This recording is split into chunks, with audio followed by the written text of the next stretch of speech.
All right, welcome everyone. We are diving deep into Proverbs 16 today. Oh, this is going to be good.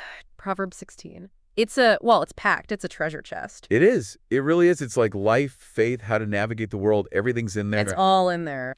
We always talk about how Proverbs is this ancient collection of wisdom, right? Like sayings, advice. Bite-sized wisdom, little nuggets to chew on. Exactly. And today, Proverbs 16, it's like we hit all those themes. We're talking decision-making. Oh, yeah, big time. Integrity. Huge. Justice. Oh, absolutely. Like all the things that we still deal with today, you know. It's amazing how relevant it still is. Well, that's what good wisdom literature does. And Proverbs is like the prime example. It speaks to the human condition. Right. You know, the way we think, the choices we make, you know, how we relate to something bigger than ourselves. Totally. Like verse 1, right off the bat, we can make our plans, but the Lord determines our steps. And like we see that idea, it's all over the chapter. All over the place, like woven throughout. Right.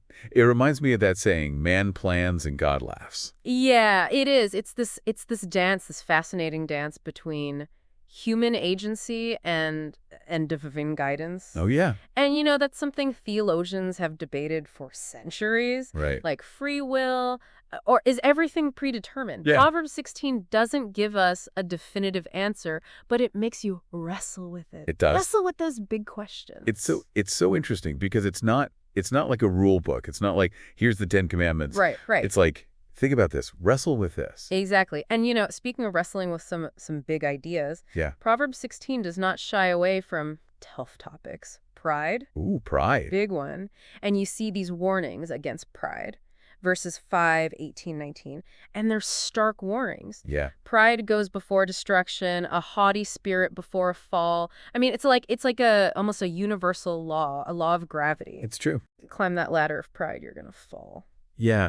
And you think about how pride manifests, you know, in today's world. Oh, yeah. Like, I don't think it's always like, oh, I'm better than you. Right. It could be really subtle.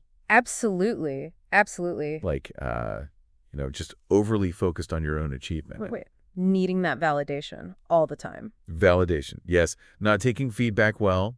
Like all these things Oh, yeah. that are like, oh, that's a little bit of pride creeping in there. And you know, you contrast that with ancient Israel. Humility was seen as a virtue. Right. It's recognizing our place, you know, in the grand scheme of things. Totally. But today, we celebrate self-promotion, you know, individualism. It's true. And so these verses, it's a powerful counter-narrative to all that. Right. It's like, check yourself, you know, stay grounded.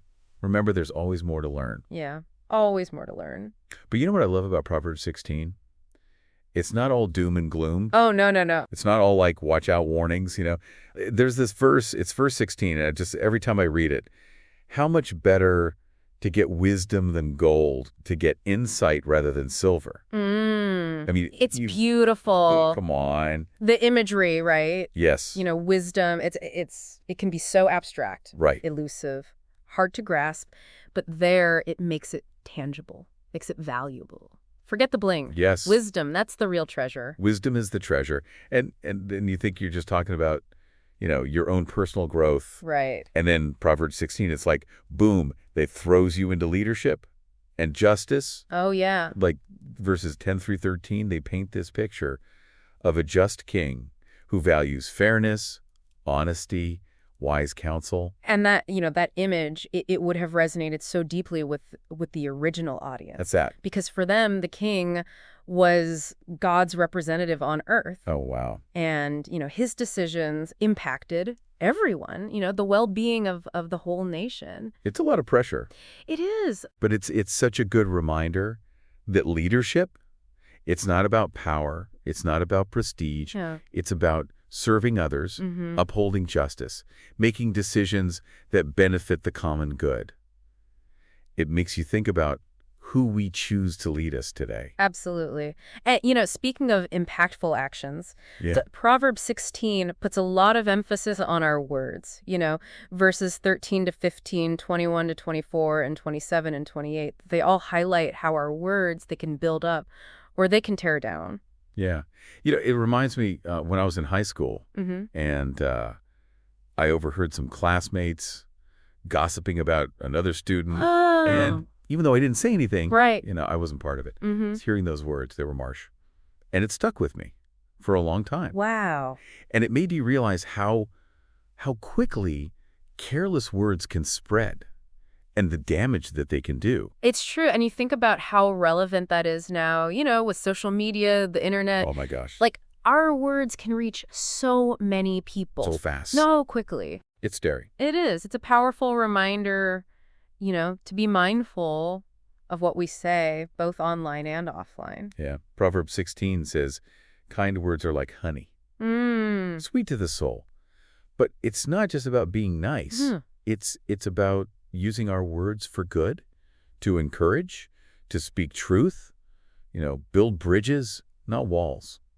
And that all of that ties back to that theme of control that we talked about before. Yeah. Verses 25 and 33, there's a path before each person that seems right, but it ends in death. Hmm? We like to think that we're in control. We do. We're calling the shot, but Proverbs gently reminds us that there's a bigger picture. Yeah. You know? It is. It's that balance, between our own efforts and recognizing that we're not ultimately in control. Right. It's like that proverb, the lot is cast into the lap, but it's every decision is from the Lord. Yeah. We can make plans. We can, strive for wisdom. We can use our words carefully, but ultimately there's a higher power at work. It's a lot to think about. So much wisdom. Before we wrap up, any key takeaways for you? Oh, tons. From Proverbs 16, tons. Just a couple, though. A couple. Okay, let's see. Well, first, just remembering that even the best laid plans, they can take unexpected turns. So embrace the journey. Don't be afraid to ask for guidance along the way.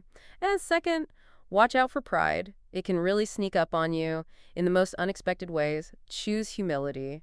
Be open to learning and growing. Those are good ones. And, I would just add, treasure wisdom above all else. It is a gift that keeps on giving. Oh, I like that one. Yeah. I like that one a lot.